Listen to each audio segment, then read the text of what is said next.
So imagine this, you know, you get up in the morning, you do a bunch of things, and someone asks you what you're doing, what you did, and you tell them, well, the first thing I did this morning was open my eyes, and the second thing was think about whether I wanted to go back to sleep, and then, you know, I took off my blankets, and then I put my feet on the floor, and then I stood up, and I was blinking while I was doing all this, and I was also breathing, and then, you know, I looked for my clothes. And you really want to listen to that guy? You don't want to listen to that guy. It's like, why are you telling me that?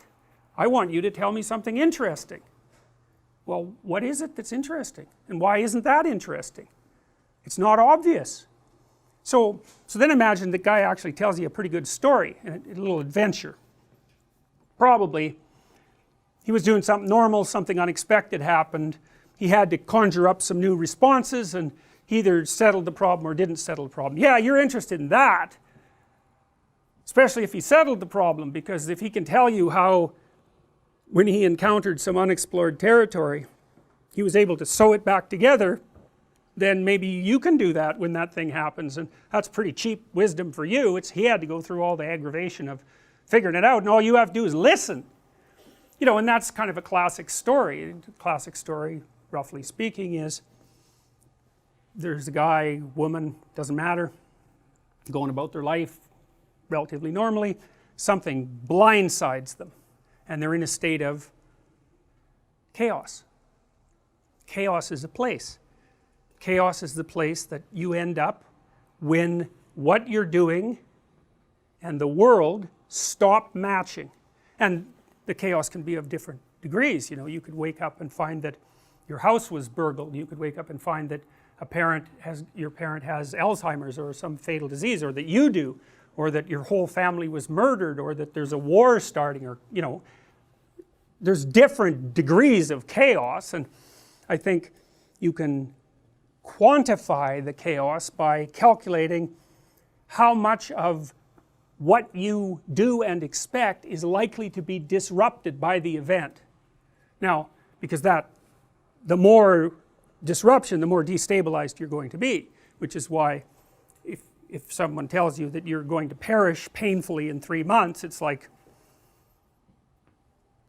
that's a bad one. You're really in an unexpected territory there. Nothing that you assumed that was real, roughly speaking, in the world is real anymore.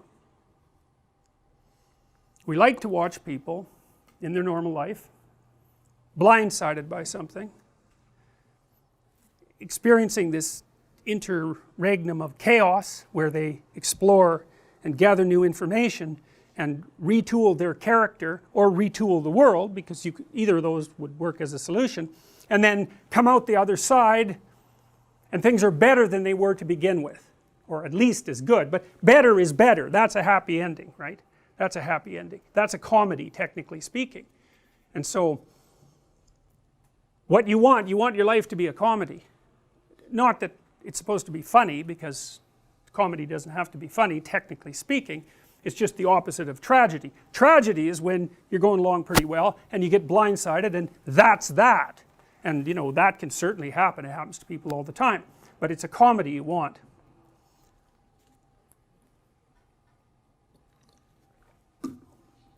Now, what I hope to provide you with is a magic code. You know, there was a book published a while back. Tom Hanks was in the movie.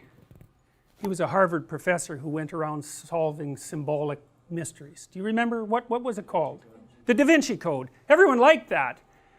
It sold a lot.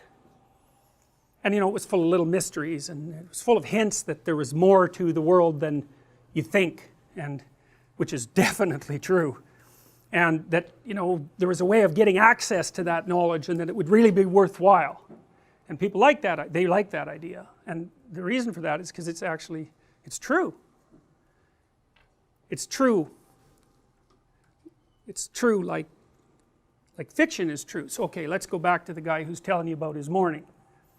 Well, he tells you something exciting. Well, then imagine that 10 people tell you something exciting. And then you extract out the pattern of them dealing with this problem from that. And so then you have a, that's what you do if you're an author, right? Because in a book, you don't want the book exactly to be about what ordinary people do in ordinary times in their life. It's like, you already know how to be ordinary during ordinary times of your life. That's not useful. You know, you wouldn't watch a videotape of yourself. Imagine you videotaped yourself during a day and then next day you watched that. It's like, God, who would want to do that? So what seems to happen in stories is that they distill. So they watch people watch people, and then they tell stories about what they see, but they leave a lot out of those stories. Everything that's boring, hopefully.